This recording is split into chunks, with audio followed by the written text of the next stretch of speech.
A empresa pontevedresa Setga é unha das 9 empresas e centros tecnolóxicos europeos que participan do programa Ambiance, unha iniciativa que investiga o uso de bioplásticos para deseñar os espazos públicos. O obxectivo do proxecto é sobre todo un proxecto de innovación tecnolóxica, tratar de obter estes materiales procedentes de recursos vegetais, etc. Todo isto está en desenvolvemento. O proxecto conta con fondos europeos e un orzamento de 4,5 millóns de euros. Setga será encargada da área de mobiliario urbano. Bueno, estamos facendo os estudios tamén de mecánicos de como se vai comportar este tipo de material, hai que analizar temas de durabilidade, temas de como se van comportar ante a corrosión, vandalismo, etc. Entonces, bueno, pois o principal ou o principio iba a nacer eso, en mobiliario orientado eso, a bancos, volardos, etc. Hai presenza de investigadores de Grecia, Italia, Austria, Suiza ou España. Hoxe reuníronse en Pontevedra.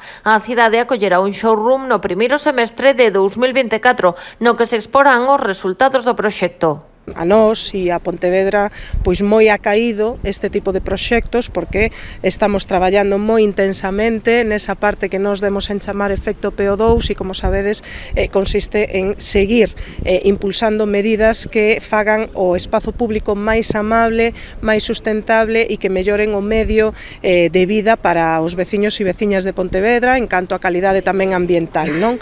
O programa Ambiance tamén traballa no deseño dun novo céspede para instalacións deportivas ou paneis para a construción dunha marquesiña.